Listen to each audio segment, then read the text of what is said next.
Hello, bienvenue sur cette nouvelle vidéo sur ma chaîne dédiée à l'HTAP. Aujourd'hui, je vais aborder un sujet qui est l'autonomie au quotidien.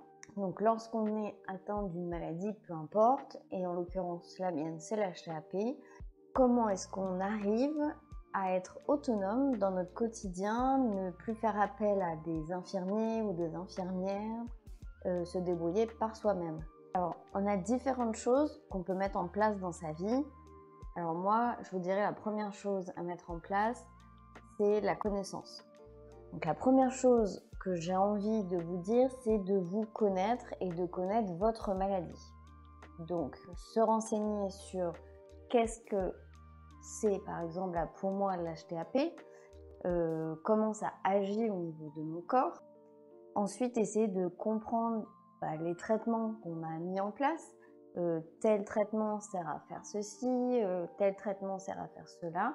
En fait, le fait d'avoir une connaissance et une compréhension de ce qui nous concerne finalement, parce que ça nous concerne directement, et ça va vous permettre de prendre confiance et de ne pas être juste spectateur de ce qui est en train de se passer, mais au contraire, de pouvoir être le moteur et avancer dans votre quotidien. Je pense que ce qui est important aussi, c'est de rester maître de cette décision.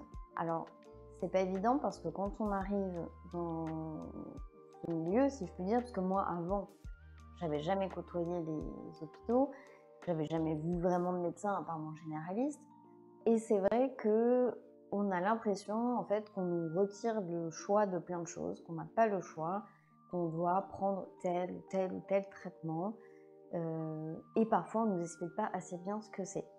Donc là, moi je vous invite vraiment à poser plein de questions le plus possible, comprendre, aller chercher, aller voir, créer de nouvelles connaissances sur ce que finalement ce manque d'informations qu'on n'a pas eu peut-être. Et pour ça, vous avez plusieurs supports différents. Il y a Internet aujourd'hui, vous avez vos médecins qui sont là, vous avez des groupes interpatients.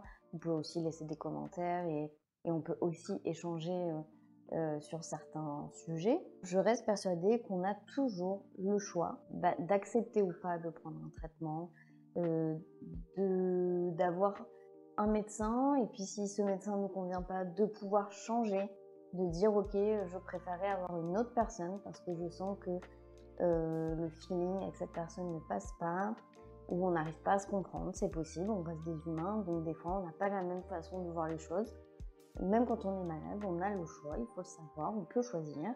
On peut choisir d'avoir l'infirmier qu'on a envie aussi, qui vient nous voir. Tous ces choix vous sont personnels. Et en fait, à aucun moment, on doit vous octroyer à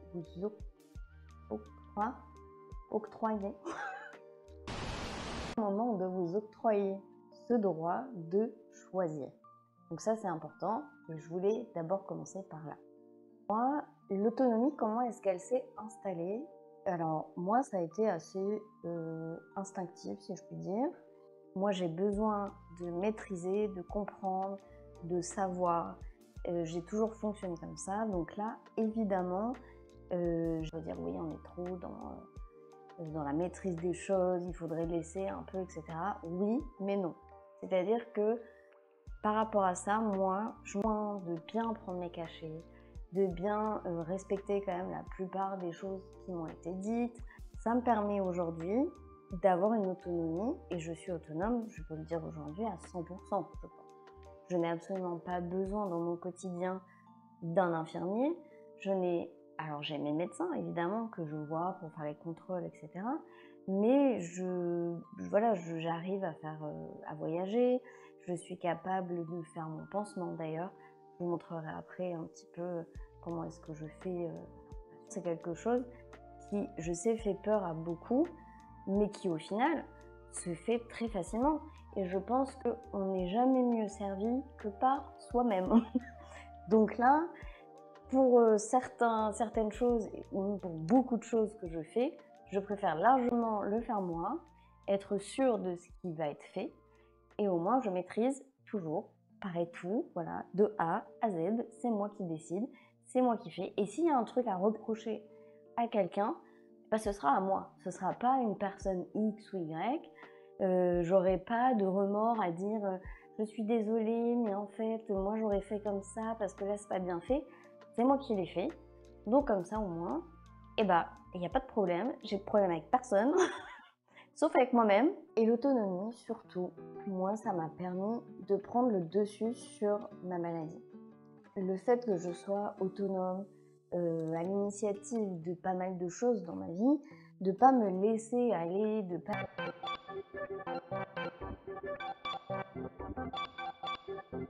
dire mais c'est la maladie qui décide, machin, nan, nan. Excusez-moi, je prends une voix de malade, je ne sais pas pourquoi. Est-ce que les gens malades parlent comme ça? Je sais pas, moi je parle pas comme ça. Bref.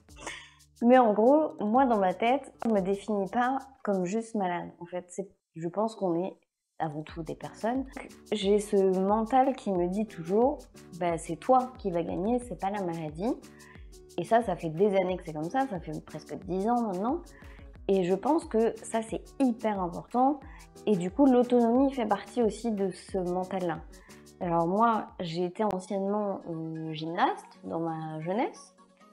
J'adore toujours regarder la gym et je suis heureuse parce que ma filleule en fait aussi et ça me fait ça me fait très plaisir de voir qu'elle aime ça aussi. Enfin bon bref, on s'en fiche, je raconte ma vie. Mais ça n'empêche que ça m'a peut-être donné ce mental un peu de persévérer même quand on a mal et même quand les choses sont pas faciles. C'est ce qu'on apprend quand on prépare une compétition. C'est un peu douloureux, on doit s'entraîner, on doit repousser un peu les limites de son corps, etc. Donc j'ai peut-être gardé ce point-là sur mon mental qui fait qu'aujourd'hui, et ben en fait, c'est toujours moi qui vais gagner et c'est pas la maladie qui va gagner. Donc ça, je pense que c'est important de reprendre possession et de se dire ok, c'est moi avant tout et en fait on la met de côté et on essaie de faire du mieux possible pour qu'en fait elle prenne le moins de place dans nos vies. Voilà. Pour être autonome, c'est la maîtrise de vos traitements. Donc moi j'ai déjà fait une vidéo où je vous montre comment on fait pour préparer en avance vos traitements. Vous pouvez aller voir cette petite vidéo, si j'arrive à mettre le i peut-être ici. Et donc là, vous allez pouvoir anticiper pendant 15 jours, préparer, etc. Et donc là, c'est un gain de temps au quotidien. Maîtriser encore sur l'autonomie des cachets. Et surtout, vous allez anticiper de commander à votre pharmacie vos cachets à la pharmacie de ville, mais également à la pharmacie de l'hôpital. Moi, j'aime bien commander à ma pharmacie de ville, comme ça j'arrive, pareil, je ne fais pas la queue, je ne passe pas 4 heures, tout est déjà prêt. Donc si je fais la queue, pardon, je ne vais pas passer devant les gens. Mais en tout cas, j'y vais, c'est prêt, je prends mon truc, je repars. Gain de temps dans ma journée, parce qu'avant, quand je ne faisais pas ça, des fois je pouvais passer jusqu'à 40 minutes à la pharmacie, et encore, ils n'avaient pas tous mes traitements, il fallait qu'ils en commandent certains et que je repasse. Donc autant dire que c'était une vraie perte de temps, sachant que tous les mois, j'ai les mêmes traitements depuis des années, donc ça ne change pas. Au départ, je mettais des alarmes le matin, le midi, le soir, pour prendre mes cachets à heure régulière. Aujourd'hui, c'est vrai que j'en ai plus besoin parce qu'en fait, je me suis formatée à force au fil des années. Donc j'ai plus besoin de ma sonnerie. Je sais que le matin, au petit déjeuner, j'ai ça. Je sais que le midi, je dois prendre ça, etc. Franchement, moi je trouve que les habitudes s'installent assez vite une fois qu'on les a mis en place. Donc là, vous êtes libérés sur ce sujet-là, sur ce point-là. Et pour ceux qui auraient, comme moi, alors, soit le Remodulin, soit le Velletri, je pense que dans les deux cas, c'est assez similaire. Alors même si je crois que le Remodulin s'est changé moins souvent que le Velletri, si je dis pas de bêtises, et la pompe, elle est un peu plus petite. Bon, franchement, je vais pas m'aventurer là-dessus. Mais en tout cas, c'est pas le même système exactement, mais je sais que c'est une préparation aussi, si je ne dis pas de bêtises non plus. Je vais essayer d'arrêter de parler trop du Remodulin, parce que moi, je connais plus le Velletri au final. Mais dans les deux cas, je pense qu'il faut maîtriser la préparation du produit, donc c'est-à-dire savoir préparer son traitement seul. Il y en a qui, pendant plusieurs semaines, font venir l'infirmier ou l'infirmière à domicile, c'est elle qui prépare. Moi, je suis pas pour cette chose-là. Alors évidemment, si vous n'êtes pas dans la capacité de le faire parce que, je sais pas, vous avez une insensibilité dans les doigts ou quelque chose d'autre qui fait que physiquement c'est pas possible, pourquoi pas. Mais de lors que rien ne cloche hormis votre HTAP, ce qui est déjà pas mal, dans ce cas-là, je pense qu'il faut maîtriser dès le départ en fait les choses. Donc on est souvent hospitalisé, ça se passe comme ça. Donc il y a une hospitalisation, on nous installe tout le mécanisme, le cathéter. En parlant de ça, je fais une petite aparté, parce que j'ai vu une question sur le groupe il n'y a pas longtemps. Pour ceux qui n'ont pas encore de cathé qui a été posé, il faut savoir que pareil, vous avez toujours le choix de l'emplacement où il va se trouver. Donc n'hésitez pas, avant, quand vous rentrez dans le bloc, il y a je sais plus comment, moi c'était un gastro qui m'avait fait ça parce qu'il faisait des cathés nutritifs en fait, enfin bon bref. Et donc du coup, mais le gars était là et je lui ai dit d'office, j'y suis allée avec mon maillot de bain, vous savez, le petit triangle, parce que moi j'avais l'habitude de mettre ça. Et je lui ai dit, voilà, moi je veux mettre ça et je veux que ça ne se voit pas, donc vous le positionnez ici. Il m'a dit, ok, pas de souci, de toute façon ça ne change rien pour moi. Vous me dites où est-ce que vous voulez que le cathé ressorte. Et moi, de toute façon, je fais une tunnelisation. Donc il passe sous la peau et peu importe qu'il ressorte ici, ici, ici, ici, peu importe, de toute façon ça revient au même. C'est juste vous au niveau du confort. Il y en a pas mal qui n'ont pas fait la demande, n'ont pas osé parce que les personnes ne savaient pas qu'on avait le choix finalement. Et on leur a posé dans le décolleté. Alors, pas au milieu, mais plutôt par là. Ça veut dire que lorsque vous habillez en mode féminin, ça se voit. Donc c'est quand même dommage de se gâcher la vie avec ça, sachant qu'on peut très bien demander à la personne qui va intervenir l'endroit où vous voulez exactement que ça sorte, pour pas que ça se voit, pour pas que vous puissiez les cacher sous un maillot de bain, que vous puissiez mettre des décolletés, etc. Il n'y a pas de raison. Donc ça, c'était ma petite aparté, et ça se fait sous anesthésie locale. Il n'y a pas besoin d'être drogué. Je le dis aussi, parce que moi, j'ai eu une expérience qui n'était pas très bonne la première fois. La deuxième fois, ça s'est très bien passé. Mais la première fois, pareil, je ne savais pas exactement tout ce qui allait se passer. C'était un peu flou. Donc il faut savoir que c'était une anesthésie locale. Ça se passe rapidement, ça prend à peu près 20 minutes grand maximum, et que vous ressortez assis ou debout. Il n'y a aucun moment vous allez ressortir allongé. Moi, je suis repartie en marchant. Donc il n'y a pas de raison. C'est une petite intervention. Ils font une petite incision ici. Donc vous avez une anesthésie ici. Et ils vous anesthésient ici aussi, pour pas que vous puissiez sentir le moment où on vous passe un petit cathé. Donc là, ici, une petite incision. Voilà, toute simple. Donc c'est vraiment une toute petite cicatrice qui après ne se voit même plus. Je crois que je vois même plus la trace maintenant. Donc votre cathé ressort ici. Donc logiquement, le seul truc que vous allez voir plusieurs semaines après, c'est seulement votre cathé. Le reste, ça sera complètement invisible. Et je vous conseille pour n'importe quelle intervention, que ce soit un cathétérisme droit, la pose d'un cathé, enfin n'importe quelle intervention, ça c'est valable pour tout le monde, c'est d'essayer de faire un petit peu de méditation les jours d'avant, c'est-à-dire de vous conditionner à de la respiration au moins, et quand vous êtes dans le lieu, de juste respirer. Parce que des fois on se dit, ouais, c'est nul juste de respirer, mais respirer, en fait vous êtes toujours dans la maîtrise du coup, et vous arrivez à relâcher. Et le fait de relâcher, l'intervention en fait c'est la même, sauf que vous aurez moins de douleur après, parce que votre corps il n'aura pas été crispé, parce que le muscle par lequel peut-être il est passé ici, il aura moins été contraint vu qu'il était détendu, vous voyez. En fait, c'est toute une approche qu'il faudrait mettre en place, qui doit être un peu différente. Alors je sais que malheureusement vous n'êtes pas accompagné et qu'on est toujours un peu laissé à nous-mêmes, mais ça c'est quelque chose que je peux conseiller. Là dernièrement j'ai encore eu un cathé droit, et le fait effectivement d'être dans la maîtrise, dans le contrôle, dans la respiration, d'imaginer aussi peut-être que je suis ailleurs, etc. Du coup en fait ça s'est très bien passé, j'étais très calme. Donc préparer son traitement, il faut de la patience. De toute façon, au début, il me semble que la plupart des gens, quand on leur installe la pompe, ils ne travaillent pas. Ou alors, ils travaillent, ils sont en arrêt et ils retravailleront plus tard. Donc là, vous êtes avec vous, vous avez le temps, vous pouvez prendre le temps de le faire. Et je trouve que c'est important. Alors, au début, vous allez passer un peu de temps. Je crois que j'y passais 30-40 minutes. Mais alors bon, moi, c'était pas facile, c'est-à-dire qu'on m'a pas trop appris. Je suis tombée sur un infirmier, enfin bref, c'était quelque chose. Je me suis quand même débrouillée seule. C'est-à-dire que dès le départ, je me suis dit, ok, c'est bon, je veux maîtriser. Donc je savais que ça allait être long au début parce que je voulais tout bien faire, etc. Et que j'avais pas encore le coup de main pour diluer, pour faire toute la préparation du produit.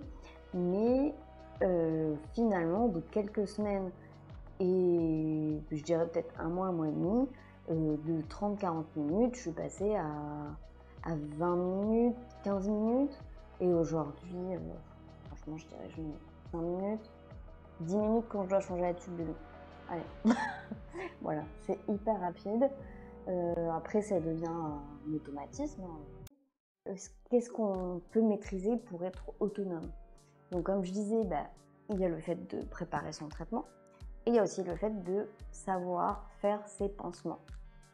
Alors, au début, quand on vous pose le cathé, c'est normal que ce soit l'infirmier, le temps que la cicatrisation soit bien faite, que ce soit effectivement l'infirmier qui fasse les pansements. Parce que lorsqu'on vous pose le cathé, on appelle ça une petite ailette.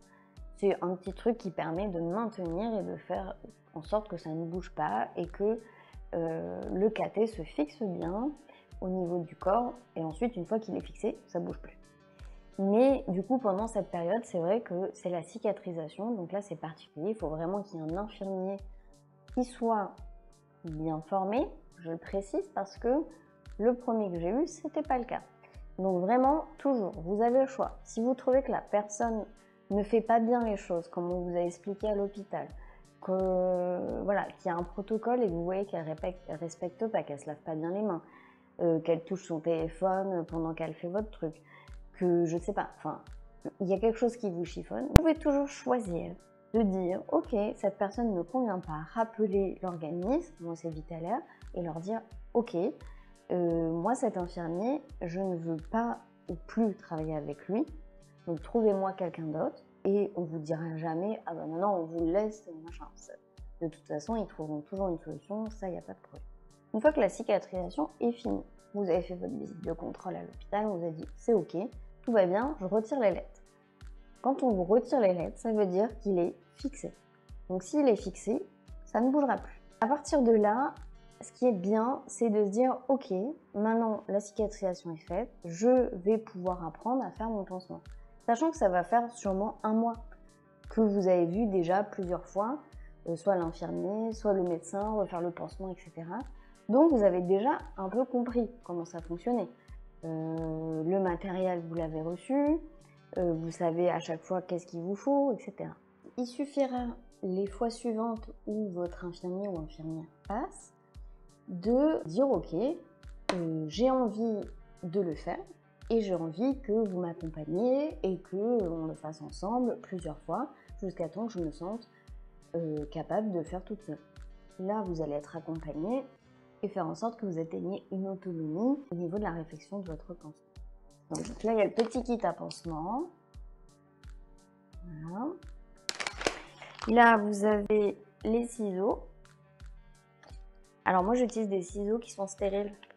Je vous montre la référence. Il y a la petite blouse. Alors la blouse, c'est si en fait, c'est pas vous qui faites la réflexion, mais par exemple votre conjoint. Et ensuite, moi, j'utilise ces pansements-là. Donc comme je vous ai déjà montré dans d'autres vidéos, c'est les Mepitel Film. Et après, vous avez besoin Biceptine. Voilà, donc moi, je prends des flacons 250 ou 250 ml. Et ensuite, ça, c'est Vitalaire qui fournit, c'est le gel pour les mains. La première chose, évidemment, vous lavez les mains. Si vous avez les cheveux longs, vous les attachez. Vous mettez en place votre recette. Donc, vous l'ouvrez, vous déballez tout, vous mettez tout en place. Vous mettez la biceptine sur vos petites compresses. Alors pas sur toutes les compresses, c'est sur la moitié des compresses parce qu'il faut des compresses humides, des compresses sèches. À l'intérieur, vous avez masque et Charlotte. Moi, je continue de mettre toujours masque Charlotte, même quand c'est moi qui me le fais. Et moi, je mets en place du coup mon pansement. Et moi, mon petit ciseau, il me sert en fait à venir découper ici. Je fais un petit trou là, que ça ne gêne pas au niveau du. Je le fais toute seule, je le mets soit devant une glace, comme ça je vois ce que je suis en train de faire, ou alors je m'allonge dans mon lit, un peu relevé avec quelques coussins, et je retire mon ancien pansement. Je mets une compresse avec de la biceptine que je laisse au moins 1 minute dessus. En attendant, je me nettoie les mains avec le gel. Je passe les gants stériles. Une fois que j'ai les gants stériles, par contre, on ne touche à rien sauf à ce qu'on a besoin qui est déjà préparé finalement, qui est sur le set stérile et tout est stérile. Je viens nettoyer, sachant qu'il faut toujours aller du point de caté vers l'extérieur, sinon vous ramenez les germes sur le caté. Une fois que vous avez nettoyé, moi je nettoie la petite tubulure là qui sort. Voilà, on sèche bien avec une compresse sèche. Voilà, il faut vraiment que ce soit bien sec. Pansement, moi je fais toujours une petite boucle ici et ça repart. Donc petite boucle, hop je colle et voilà. Pas du tout compliqué, ça fait pas mal. Faut dire, il n'y a aucune douleur, ça fait pas mal, c'est facile. Et au moins le fait de savoir le faire, je suis capable de le faire n'importe où dans le monde, n'importe quand. Donc si jamais, je ne sais pas, je prends ma douche, mon pansement était plus trop étanche, ça a pris un peu l'eau, bah, c'est pas grave, je change la douche, hop, je m'en refais un autre. Et puis voilà, on passe à autre chose. Gros stress en moins, comme ça vous êtes capable de le gérer dans n'importe quelle situation. Vous pouvez partir en vacances, vous n'avez pas besoin d'appeler, de trouver un infirmier, une infirmière. Comme je dis, c'est toujours mieux quand c'est maîtrisé par nous. Je vous déconseillerais aussi de le faire au milieu hospitalier. Alors au départ, on vous le fait au milieu hospitalier, c'est normal. Et il faut bien veiller toujours aussi à ce que les gens se lavent bien les mains, que ce soit un champ stérile, que tout soit bien respecté là comme je vous ai montré. C'est encore plus important au milieu hospitalier parce qu'il y a beaucoup de germes qui passent. Et ensuite, une fois qu'on vous a fait le premier en milieu hospitalier, à la limite le deuxième si vous avez été hospitalisé une dizaine de jours, et après, finito. Après, je vous déconseille vraiment, moi j'ai même mon infirmier qui va faire les pansements à ses patients quand ils sont hospitalisés. Pour vous dire à quel point il me déconseille toujours de faire ça dans des hôpitaux ou quoi. Il dit, vaut mieux, tu fais toi avant d'y aller, et comme ça tu es tranquille. Je ne sais pas si tout ça mis à bout, ça fait qu'aujourd'hui, ça fait quand même 6 ans et demi que j'ai le même caté. C'est-à-dire que j'ai vraiment le même caté, on ne l'a pas changé. Cette infection, je n'ai même pas de rougeur, j'ai rien du tout, il est vraiment très très net. Maîtriser, je pense que c'est la solution. Dépendre des gens, moi j'ai pas envie. Alors après, l'autonomie, ça peut être aussi anticiper vos prises de rendez-vous, ce dont vous avez besoin. Je sais qu'à un moment donné, mon suivi médical, il était un peu compliqué et j'avais besoin tous les 6 mois de me dire ok, je veux faire un point, je veux savoir où ça en est, parce qu'on a besoin aussi d'être rassuré, faut dire ce qui est. Donc on a des prises de sang tous les mois, mais ça suffit pas en fait. Alors on peut pas faire des cathédrals sang et puis franchement c'est pas l'examen qu'on aime. Donc, mais par contre une petite échographie cardiaque, une consultation chez le généraliste qui écoute le cœur, voir de temps en temps votre cardiologue ou votre pneumologue pour faire un point, juste pour une consultation pareil, faire un ECG, voilà, je ne sais, quel truc un peu basique ou un test de marche, voilà. C'est des petites choses qu'on peut faire, qu'on a le droit de demander aussi. Puis si normalement vous avez trouvé un médecin qui est compatissant et qui est humain, vous arriverez également l'avoir peut-être par mail, joindre la secrétaire, et la secrétaire rapidement pourra transmettre un message, même si c'est pas une urgence en soi, mais c'est toujours important. Moi je sais qu'au début j'avais aussi beaucoup de questionnements sur des compléments alimentaires que je pouvais prendre, pas prendre, etc. Et à ce moment-là, à chaque fois, j'ai toujours demandé au médecin si c'était ok par rapport à mes traitements, si pareil votre généraliste vous prescrit quelque chose, et bon, normalement il est censé regarder par rapport à vos traitements, mais moi il me dit toujours vois quand même avec ta pneumologue, et une fois que tu as vu, tu peux prendre ton traitement, il n'y a pas de problème. Donc c'est toujours bien d'avoir possibilité de contacter rapidement vos médecins, etc. Si c'est pas le cas, peut-être que c'est pas le médecin qu'il vous faut. Peut-être qu'il faudrait trouver quelqu'un d'autre qui soit un peu plus investi ou qui ait plus envie dans une vraie relation patient-médecin saine, équilibrée, dans la compassion, etc. Je pense que j'ai fait le tour de ce sujet, donc si vous avez des questions, n'hésitez pas à me les mettre en commentaire et je me ferai un plaisir d'y répondre. N'hésitez pas à laisser un pouce bleu, à vous abonner, et puis je vous dis à la prochaine vidéo. Ciao!